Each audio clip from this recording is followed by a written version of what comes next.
Agora, a gente vai trazer aqui, Bitar, a continuidade. Você está acompanhando muito bem aí a história do pai de santo, né? Pensa na crueldade desse caso. Pessoas que chegaram ao limite do desespero. Gente que está sofrendo, né? Todo tipo de doença, sofrendo com depressão, né?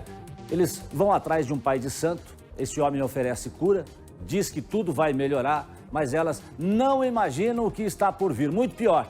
Não havia nenhuma cura espiritual. Muito pelo contrário, o terror na vida dessas pessoas estava só começando. O William Bittar é quem traz a reportagem pra gente.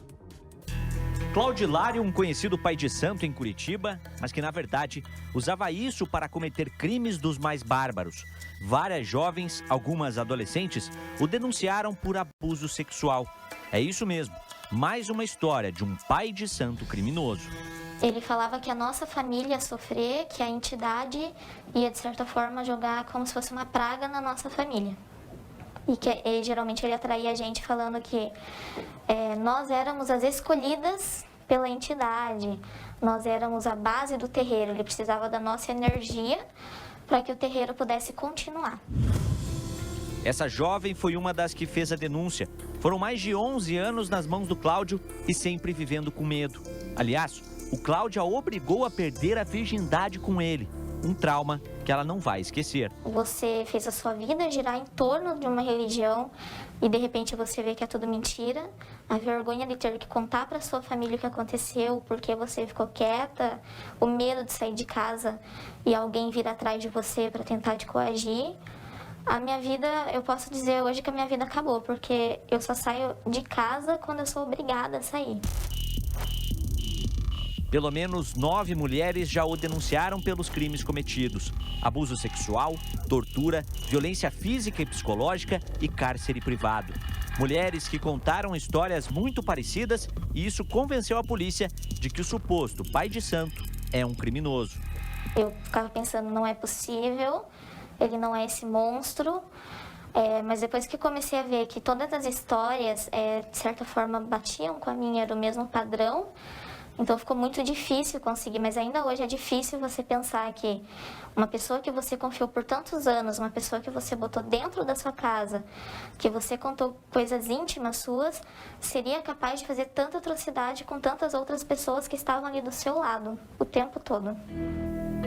E a história fica ainda pior. Essa jovem conta que algumas vezes Cláudio colocava outra mulher no quarto para também manter relações com as vítimas. Quando ele estava incorporado, acontecia durante o ritual, durante a gira.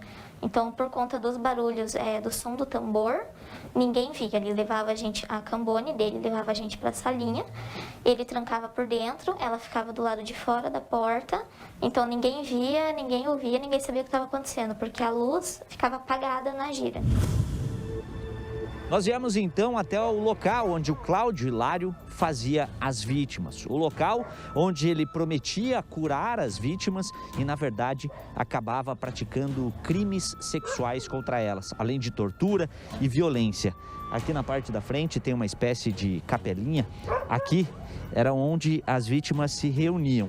E em algumas oportunidades, os crimes sexuais eram cometidos dentro da casa do Cláudio, que é essa casa aqui ao lado. Essa jovem que conversou com a nossa equipe explica ainda que toda segunda-feira o Cláudio cobrava R$100 das vítimas para praticar os atos sexuais. A gente tinha que pagar essa consulta e ir lá ficar com ele, porque senão essa suposta entidade ia maltratar a nossa família. Ou seja, eram R$100? Eram R$100, isso, R$100 que a gente não tinha, porque nem sempre a gente tinha esse dinheiro para dar ali na hora, mas a gente tinha que ir, mesmo que a gente ficasse, digamos, devendo essa consulta e pagasse no próximo mês, mas a gente tinha que estar lá toda segunda-feira. E não era só no suposto terreiro que o Cláudio gostava de cometer os crimes sexuais contra essas mulheres. Pelo menos uma vez por mês, ele as convencia de que essas relações tinham que acontecer dentro do cemitério. Durante a gira, essa entidade incorporava dentro do cemitério, que são túmulos altos, e ele sumia, e ele tinha sempre uma médium que sumia junto com ele. E daí eles voltavam um bom tempo depois, e ninguém sabia de fato. No final, eu acho que todo mundo sabia o que tinha acontecido, mas ninguém falava nada porque a gente costumava ignorar o que estava acontecendo por medo. O Cláudio foi preso na última semana pela Delegacia da Mulher de Curitiba e da cadeia não deve sair tão cedo. Apurou-se a partir dessas informações que, a pretexto dos rituais religiosos, ele praticou diversos atos de cunho sexual contra essas mulheres, muitas dessas mulheres. Foi decretada a preventiva desse indivíduo, que foi preso na última sexta-feira e deve responder pelo crime de violação sexual mediante fraude. Só que mesmo com o Cláudio preso, as vítimas seguem com medo, pois a própria família dele agora tenta intimidar as jovens para que elas não façam mais nenhuma denúncia. Se ele conseguiu ficar tantos anos, mais de 20 anos, sem ninguém conseguir denunciar ele por medo, imagina o que ele pode fazer agora com todos os médiuns. Ele está preso. As pessoas que apoiam ele não. Elas defendem ele como se ele fosse um deus, como se ele estivesse num pedestal.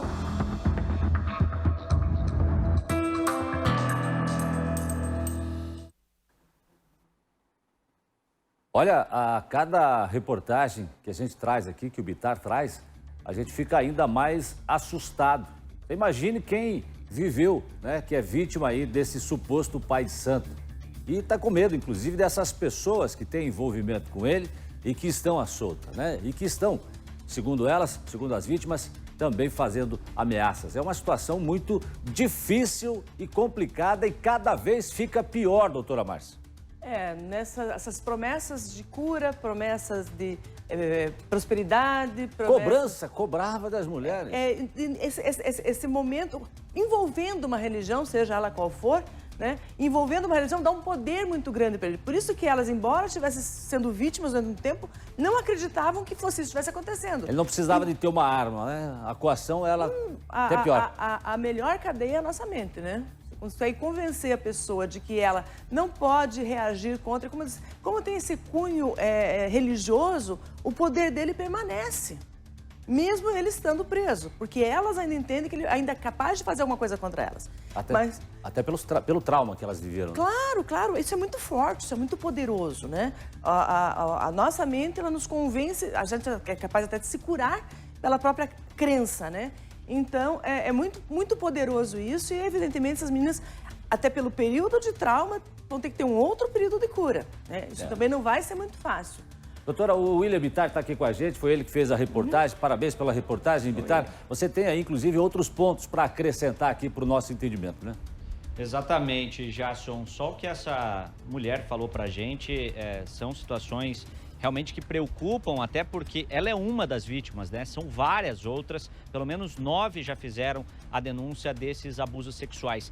Só que o que chama mais atenção também nessa jovem, a gente vai acompanhar mais um trecho do depoimento dela, é que quando ela conheceu o Cláudio, ela tinha 13 anos de idade, Jason. 13 anos de idade. E desde quando ele conheceu ela, ele começou a fazer a cabeça dela, convencer essa jovem de que ela tinha simplesmente que perder a virgindade com ele. É uma situação que a gente vai acompanhar agora.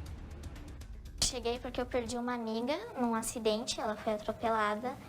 Então eu entrei em depressão e uma conhecida nossa perguntou se a gente queria alguma ajuda espiritual e levou a gente até lá. A primeira tentativa dele foi em 2015 e daí eu disse que eu não queria nada com ele, até porque ele era muito mais velho que eu.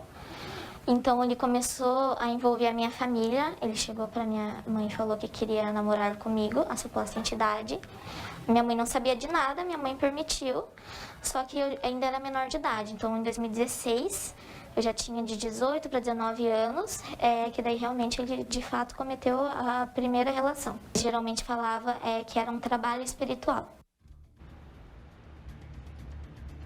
É uma situação que choca bastante. Como eu falei, os depoimentos dessa jovem, Jason, eles são... realmente abalam a gente. Até quando a gente ficou acompanhando, a gente conversou, eu e o Eric Brito acabamos conversando com ela durante um bom tempo. Foi mais de 1 hora ali de conversa até ela gravar com a gente. A gente vai acompanhar um outro trecho, Jason, que uma vez por semana o Cláudio cobrava R$100 das vítimas. Elas que estavam procurando uma cura, mas na verdade era uma violência sexual. Vamos acompanhar também de novo ela falando sobre os dias da semana que as pessoas tinham que pagar R$100 e mesmo assim ele cometia esses crimes. Geralmente na segunda-feira ele atendia com uma suposta entidade, um suposto Exu, ele usava o nome da entidade e cobrava R$100 na consulta. Então a gente tinha que pagar essa consulta e ir lá ficar com ele, porque senão essa suposta entidade ia maltratar a nossa família. Ou seja, eram R$100? Eram R$100, isso, R$100 que a gente não tinha, porque nem sempre a gente tinha esse dinheiro para dar ali na hora, mas a gente tinha que ir, mesmo que a gente ficasse... digamos, devendo essa consulta e pagasse no próximo mês, mas a gente tinha que estar lá toda segunda-feira.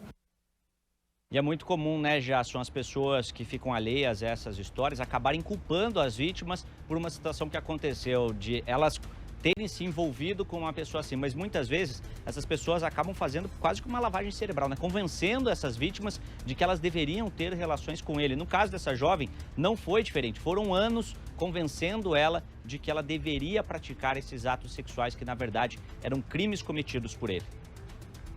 Eles falavam que as mulheres eram loucas, que estavam usando drogas, que não sabiam o que estava falando, que estava com ciúmes ou estavam com inveja. E toda vez que eles ouviam a gente falando perto deles, eles brigavam com a gente, eles davam um sermão na gente, porque aquilo ali não era um templo, não era lugar de ficar de fofoquinha. E vou te falar, Jason, nos próximos dias a gente vai trazer mais histórias ainda sobre o Cláudio Hilário. Ele está preso na Delegacia da Mulher, mas outras mulheres já procuraram a delegacia para denunciar esses homens e as histórias delas também chocam, Jason. E ele, inclusive, utilizava não só a casa e ali onde seria o centro, né? Inclusive locais fora tenebrosos, né, Vitor?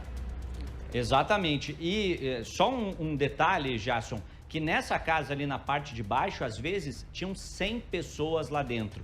100 pessoas que procuravam ele para uma cura e muitas vezes essas mulheres acabavam sendo atraídas por ele e ele cometia esses atos sexuais. 100 pessoas, às vezes num único dia, passavam por lá, Jason. Eu fico impressionado, né, com o poder de coação, o poder de convencimento que tem uma pessoa dessa, né? Imagina só, doutora, e depois a tentativa de se eximir, né, da culpa do crime, né? Olha, é uma consulta espiritual, né? É uma consulta, então você vai ter que pagar.